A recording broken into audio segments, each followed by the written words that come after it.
Well, on our next segment of Business Connection, Visit with Underwater Photo Tech, Fred goes into depth, more or less, about his traveling, and he explains underwater environments and its dangers.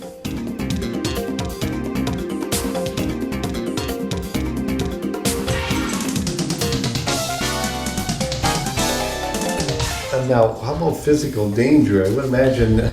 Oh, this kind of guy like this? Well. We have guys like this that we go look at, Yeah. sharks. Actually, everything that I've been on the water, and I've been to a lot of places where we've had a lot of sharks. I mean, that's what everybody considers the most dangerous. Right. But, you know, I've hurt myself more with little tiny stinging animals than with big sharks. The sharks are basically, they don't want to bother us. We actually instigate to try to get great pictures where we feed them and get them all in a feeding frenzy, and that's where you get all your action from. And I've done that all over the world. I've done to Tahiti, and I've done to Cocos Island and stuff where we see these, you know, huge sharks. But it's more, I think the danger in the ocean is just touching anything you just don't know about. And there's so many little stinging things that will get in and fester into your hands, and all of a sudden, you know, a month later, all of a sudden you have to go to the doctors and get something removed. So the biggest thing is you've got to be cautious of what you're doing. But I feel very safe in the ocean, you know.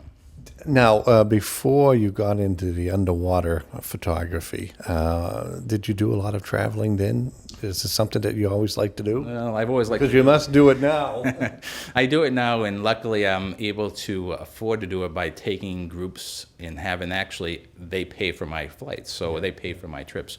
So I've always loved to travel, but I've only been able to do it in the States when I was doing it for myself. Yeah.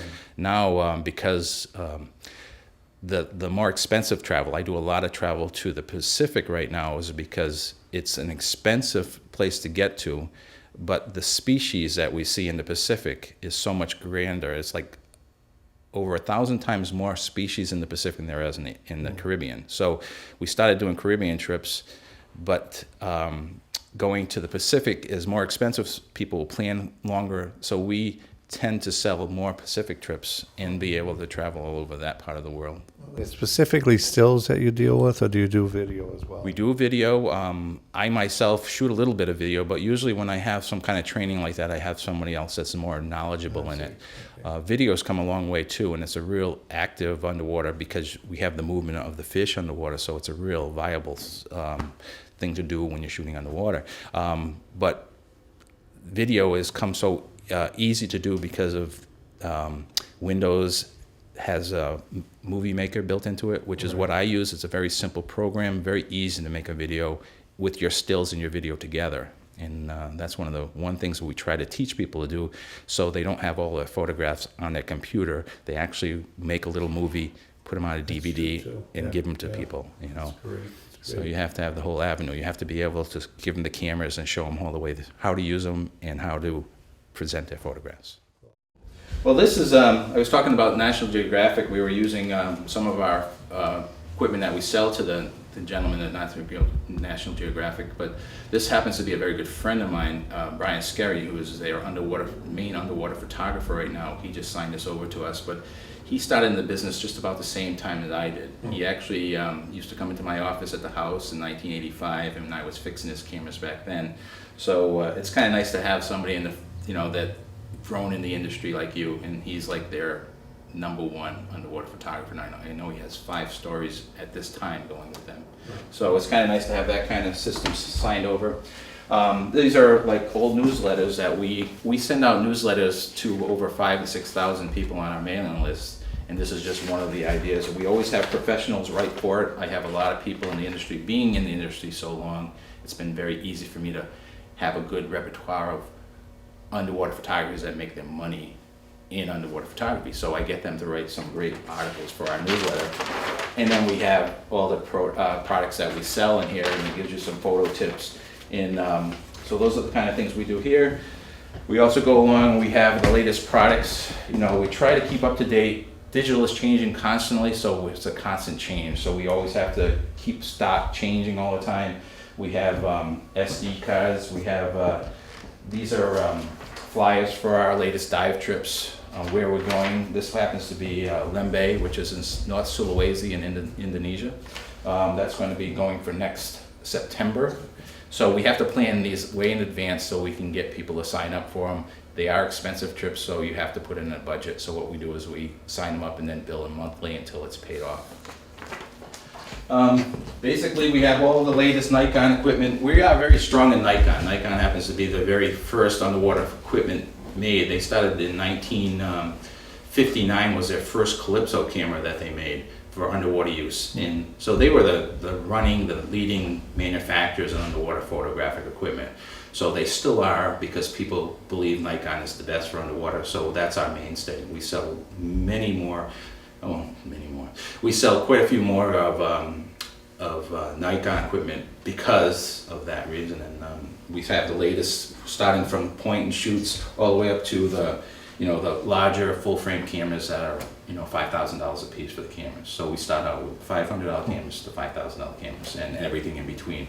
The thing about the cameras, that's the inexpensive part. We get into the housing systems for these cameras, and they actually cost more than the cameras most of the time. This happens to be one for a D80. This housing by itself is $2,500. Then you have ports, you have strobes and arms. So it can get very expensive when you get. And that's because you need to control, but you need to also to have them waterproofed or whatever. Well, the average diver is qualified to 130 feet. That's your basic certification gets you down to 130 feet. But we have gentlemen that go down to, right now with the mixed gas that they use, or they use rebreathers, they'll take them 400 or 500 feet down. Most housings are rated to about 200 feet. Yeah. So they're guaranteed for 200 feet, and we always have the gentlemen that go out, or the divers that go out deeper than that, doing the wreck diving, and there's some pretty strange creatures down below, so they go down and do the real deep stuff. But most of the people that do deep diving are people going after wrecks, and that's why we have different qualifications for those divers. We have to have special housings built up. Like this is a CNC self-contained housing that has a little plastic camera, not plastic, but a Ryko camera that goes inside of it. And this housing right here is rated to 130 feet. So any recreational diver can go down and take photographs whatever level they feel comfortable at. Most photographers stay in the shallowest that you can, so you can stay down longer, because the deeper you go, the less time you have underwater. So normally on the rule of thumb is 60 feet at 60 minutes. So if you're at 30 feet or 20 feet, you can stay down an hour and a half. And a lot of people do that. As the photographers, you start looking at these little tiny critters, and you start seeing the way they live, and you start watching how they work on the reef, and you start get comfortable with that, and that's where you get better photographs. Right. Know your subject matter. And again, there's the deeper divers. They go down, and they're down there for a short amount of times, or they have to take a lot of different equipment to make it so they can stay down longer. So I know when I went to Truck Lagoon in Micronesia, it was basically where the Japanese fleet was sunk.